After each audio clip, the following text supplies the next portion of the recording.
আমি আজকে আপনাদের সাথে খুব মজার একটি রেসিপি শেয়ার করব।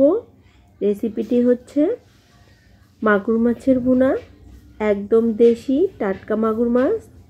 হ্যালো বন্ধুরা, আসসালামু আলাইকুম। উত্তরবঙ্গ রান্নাঘর থেকে স্বাগতম। আশা করি আপনারা খুব ভালো আছেন।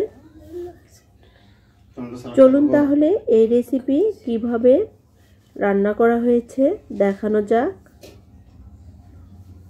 প্রথমে আমি চুলায় একটি ফ্রাই প্যান বসিয়ে দিয়েছি। ফ্রাই প্যানটি গরম হয়ে আসলে এখানে 3 থেকে 4 টেবিল চামচ তেল দিয়ে দিব। দেখুন বন্ধুরা, আমি সরিষার তেল দিয়ে দিচ্ছি।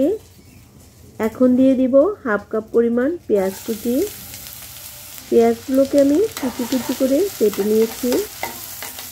এখন পেঁয়াজগুলোকে সফট করে নিব। এখন দিয়ে দিচ্ছি হাফ চামচ গোটা জিরা,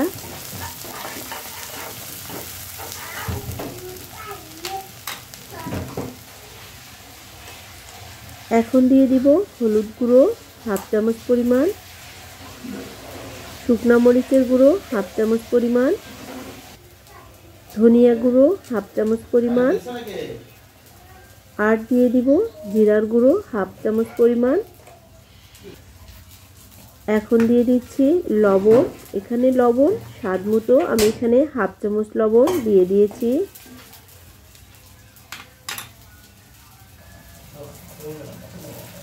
সামান্য একটু পানি দিয়ে মশলাগুলোকে খুব ভালো করে কষিয়ে নিব। দেখুন বন্ধুরা, মশলাগুলো কষিয়ে নেওয়া হয়ে গিয়েছে। এখন আমি মাগুর মাছগুলো দিয়ে দিচ্ছি। দেখুন বন্ধুরা, কত সুন্দর করে আমি মাগুর মাছগুলো ক্লিন করে নিয়েছি। তুমি এমনি একসময় এমনি একটা নিয়ে বাইরে নিয়ে আসো। এখন আমি মাছগুলো দিয়ে খুব ভালো করে কষিয়ে নিব।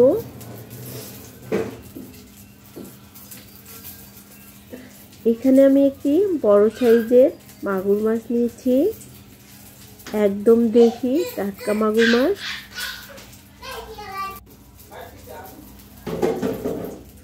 আমি এখন মশলাগুলোর উপর একটা একটা করে দিয়ে দিচ্ছি।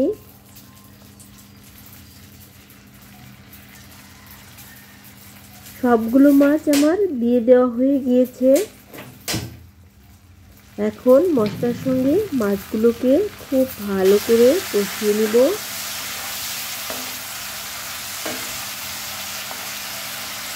এখন একটা পাশ হয়ে আসলে অপর পাশটি উল্টিয়ে দিতে হবে।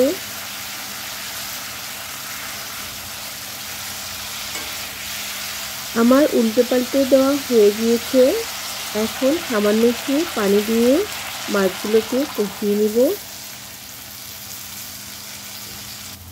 দেখুন বন্ধুরা, মাছগুলোকে আমি কষিয়ে নিচ্ছি। এখন দিয়ে দিচ্ছি একটা কুচি করে কাঁচামরিচ।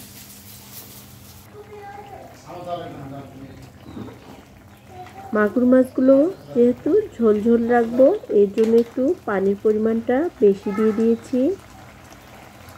15 থেকে 20 মিনিট জাল করে নিলেই হয়ে যাবে। দেখুন বন্ধুরা, মাগুর মাছ একদম পারফেক্টভাবে হয়ে গিয়েছে। এখন আমি চুলা থেকে নামিয়ে নেব। কত সুন্দরভাবে আমার এই মাগুর মাছের রেসিপি হয়ে গেল। এরকম নতুন নতুন ভিডিও পেতে অবশ্যই চ্যানেলটি সাবস্ক্রাইব করবেন। সকলকেই ধন্যবাদ। আল্লাহ হাফেজ।